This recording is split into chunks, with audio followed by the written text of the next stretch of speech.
مسلم ممالک اور مسلم معاشروں کا یہ حال کیوں ہوا، اس کے پیچھے کی وجہ کیا ہے؟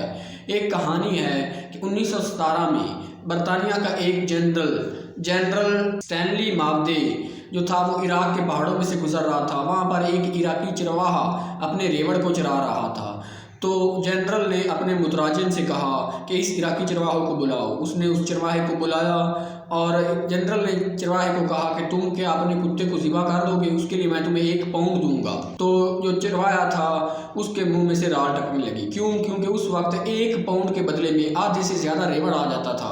اب میں آپ لوگوں کو بتاتا ہوں کہ جو کتا ہوتا ہے، وہ جو ایک چرواہا ہوتا ہے اس کے لیے بڑا ضروری ہوتا ہے۔ کتا اس کے جو ریوڑ ہوتا ہے اس کا محافظ ہوتا ہے۔ جو کتا ہے وہ ریوڑ کا محافظ ہوتا ہے، وہ دور سے ریوڑ کو واپس لاتا ہے، درندوں کے حملوں سے بچاتا ہے، اس کے ریوڑ کی حفاظت کرتا ہے۔ تو جو کتا ہوتا ہے وہ چرواہے کا بھائی ہوتا ہے اور ریوڑ کا محافظ ہوتا ہے۔ تو اس نے اس کتے کو پکڑا اور جنرل کے قدموں میں لا کھڑا کر دیا۔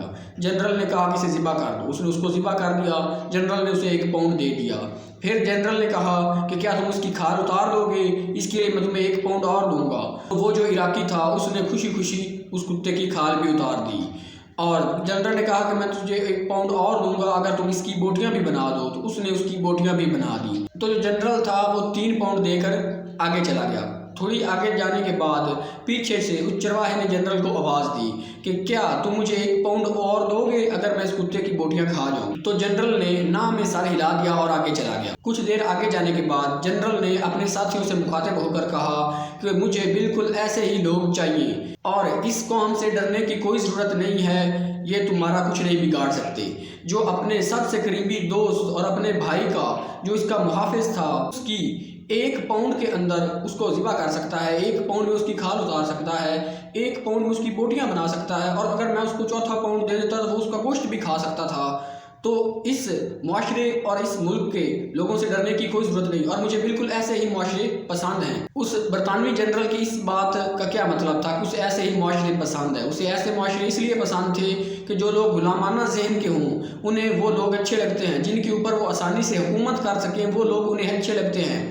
اور آج مسلم ممالک کا یہی حال اور یہی رویہ ہے، کیونکہ وہ اپنی چھوٹی سی چیزوں اور مصلحت کے لیے اپنی بیش قیمتی چیزوں کا سودا کر دیتے ہیں۔ یہ وہ ہتھیار ہے جو ہر شاطر دشمن نے ہمارے خلاف استعمال کیا، اور ہر مسلم ممالک کے اوپر اس شاطر ہتھیار کو استعمال کرتے ہوئے ہمارے اوپر حکومتیں بھی کرتے رہے۔ اور اس چرواہے جتنے نہ جانے کتنے لوگ ہمارے ملک اور ہمارے معاشروں میں موجود ہیں جو نہ صرف اپنے بھائیوں کا گوشت ذبح کرنے کے لیے تیار ہیں، بلکہ اگر ان کو ڈالر اور پاؤنڈز دیے جائیں تو وہ ان کا گوشت کھانے کے لیے بھی تیار ہو جاتے ہیں، اور چند ٹکوں کے لیے اپنا وطن بیچ دیتے ہیں۔ اب پاکستان کی عوام سلجھی اور سمجھی ہوئی ہے، اور پاکستان کی عوام بہترین فیصلہ کرتی ہے۔